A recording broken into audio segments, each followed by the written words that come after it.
자, 여러분 반갑습니다. 오늘은 이제 엄마 아빠가 가장 이제 스트레스 받는, 왜 스트레스 받냐? 우리 애들 영어 잘해야 되는데, 국제화 시대에 또 영어를 잘할 수밖에 없는데 우리 아이가 영어를 잘 못해요. 영어 공부 재미없어 해요. 이것이 엄마 아빠들의 또 스트레스 중에 하나입니다. 그래서 오늘은 영어 공부법에 대해서, 이건 제 방법입니다. 영어 공부법은 사실은 수백 가지입니다. 여러분 유튜브 채널만 봐도 영어 공부, 영어 쳐보세요. 얼마나 많이 나오나. 학습법 진짜 많이 나옵니다. 그런데 제가 먼저 말씀드리고 싶은 것은 저는 이제 그래도 미국에서 이제 괜찮은 학교에서 이제 석사 박사를 다 끝냈거든요.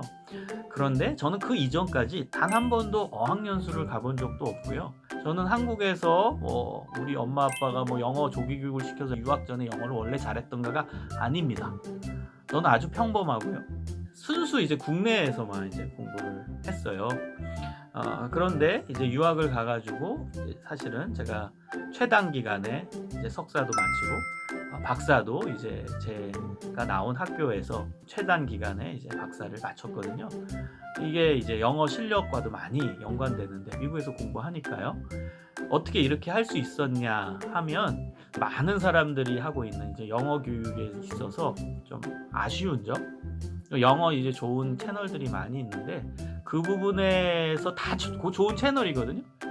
그런데 저는 대상 구분이 안 된 게 문제인 것 같아요. 무슨 얘기냐면 여러분 영어를 잘할 수 있는 이제 교육법이 있다고 해보세요. 그러면 이 사람한테 가능한 방법이 있고 저 사람한테 가능한 방법이 있어요. 근데 이 사람과 저 사람을 딱 구분을 해보면 이 사람은 원어민이 원어민. 그 아이들도 영어 잘하려면 공부해야 돼요. 근데 얘네들은 영어를 쓰는 나라에서 태어난 거예요. 그 얘네에 맞는 교육법이 있어요. 그런데 또 저 사람이라고 아까 표현한 이 저 사람은 우리와 같은 영어를 안 쓰는 나라에서 태어난 사람들이에요. 그 교육법이 완전히 구분됩니다.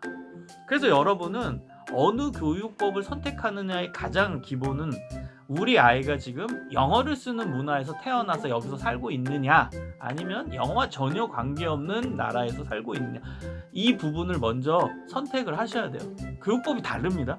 우리 애들이 원어민 되고 싶죠. 원어민처럼 막 영어 숄라숄라 어릴 때부터 잘하고 그 다음에 어떤 무슨 디즈니 이런 영화나 이런 거 보면 그냥 다 알아듣고 다 이해하면 너무나 좋겠죠. 그런데 그거는 원어민에게 맞는 교육 방법이에요. 디즈니 채널을 보면서 그 다음에 그냥 해석하지 말아라, 또 무슨 느낌을 알아라, 따라해라. 이것은 사실 제가 봤을 때는, 그러니까 제 경험입니다. 제가 봤을 때는 이것은 영어 문화권에서 태어난 애들, 영어를 조금이라도 쓰는 나라, 동남아시아에서도 영어 좀 쓰는 곳들이 있죠. 그런 데서 태어나서 거기서 살아가고 있는 아이들에게 맞는 교육법이지, 사실 영어를 전혀 쓰지 않는 나라의 영어를 배우는 학습법에는 제 경험상은 그렇게 맞지 않는다고 생각합니다. 그런데 좋은 영어 채널이나 영어 교수법 관련돼서 말씀하시는 강사분들을 보면 이걸 구분을 안 하고 그냥 얘기를 하세요. 그걸 그냥 가르치세요. 그래서 대부분 원어민에게 맞는 교육법을 얘기하세요. 그래서 저는 그걸 얘기하고 싶지 않아요. 반대로 한국에서 태어나서 우리 여기서 영어 전혀 안 써도 아무 문제 없습니다. 살아가는데 전혀 안 쓰는 나라에서 태어난 사람들이 영어 잘하는 교육법이 있는 거예요. 이걸 우리는 관심 가져야 되는 거예요. 영어 문화권에서 태어나서 영어 잘하는 방법 필요 없습니다. 이제 제 노하우, 제 경험을 말씀을 드릴게요. 그래서 제가 말씀드리고 싶은 교육법을 그냥 하나의 제목으로 명명을 하면은 번역식 영어입니다. 번역식 영어.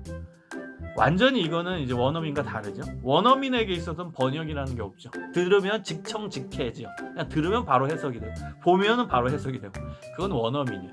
근데 번역이라는 것은 한 번 단계를 거치는 거죠. 우리는 한국인이에요. 한국 생각으로 가득 찼어요. 한국어로.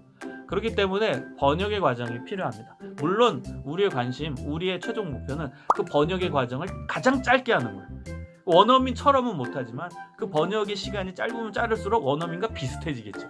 그래서 여러분 번역식 영어에서 제일 중요한 거는 단어 암기입니다. 근데요, 단어 암기를 우리 보통 어떻게 하는 줄 아세요? 제가 한번 펜과 종이를 준비했는데요. 자, 이렇게 돼 있어요.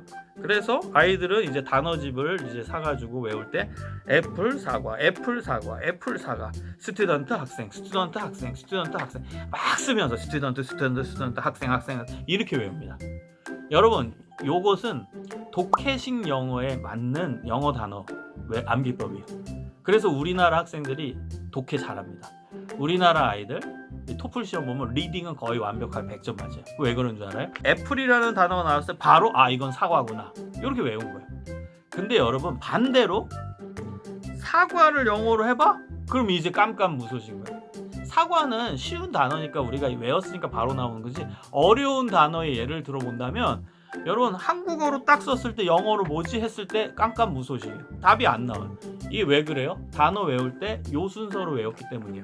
애플, 사과, 스튜던트, 학생 요런 단계로 외웠기 때문에 스튜던트라는 영어가 딱 나왔을 때는 이게 학생이구나 라고 바로 해석은 되지만 반대로 학생을 영어로 어떻게 표현하지? 했을 때는 헷갈리는 거예요. 이건 독해만 돼요. 그 리딩은 잘할 수 있어요. 왜냐하면 리딩이라는 건 시험 볼 때 지문, 영어 지문을 보고 한국어로 해석을 하는 거잖아요. 그 독해는 잘해요. 문제는 뒤집으면 안 되는 거죠. 뒤집는 게 사실은 영어의 핵심이거든요. 번역식 영어에. 이제 순서를 바꾸세요. 아이들 단어 암기시킬 때 한국말, 그 다음에 영어, 한국말, 영어 이런 식으로 외우게 하십시오. 왜냐하면 한국어를 영어로 번역을 해야 되는 거예요. 그러면 학생 하면은 바로 스튜던트가 나와야 되는데 우리는 이런 순서로 외웠기 때문에 반대는 쉽지 않다는 거예요. 여러분 만약에 라이팅을 한다고 해보세요. 쓰기. 그럼 쓰려면 일단 우리 한국 사람이에요. 그러니까 한국말을 가지고선 번역을 하는 과정이 필요한 거죠. 그러면 학생이 집으로 갔다. 그러면 학생이라는 단어도 알아야 되고 집도 알아야 되고 갔다라는 단어가 바로바로 떠올라야 돼요. 영어가. 그렇죠? 그래서 이런 단계로 외우는 게 중요하다고. 그러면 학생이라는 단어 벌써 학생, 스튜던트, 학생, 스튜던트 외웠어요. 요 순서로. 그러니까 학생이 하면 스튜던트가 딱 나오는 거예요. 집으로 그러면 집, 홈, 집, 홈 이렇게 했으니까 집으로 홈이구나 바로 나오는 거예요. 여러분 이렇게 아이들 암기시켜 주십시오. 그러면 아이들은 영어를 독해뿐만 아니라 다른 것도 잘할 수 있는 탄탄한 기초공사가 되는 거예요. 자, 아이들이 반대로 이렇게 외웠어요. 제가 가르쳐준 대로. 그러면 반대로 애플이 나오면 사과를 모를까요? 이건 자동으로 알게 돼요. 사과, 애플, 사과, 애플 이렇게 외우면은 반대도 쉽게 전환이 돼요. 그럼 애플이라는 이제 독해가 나왔을 때 사과가 바로 떠오릅니다. 이건 다 좋아요. 독해식 영어에도 좋고 다른 거 뭐 말하기, 쓰기 영어에도 다 필요한 방법입니다. 이제 아이들 요렇게 외우세요. 외우게 하세요. 저만의 팁입니다.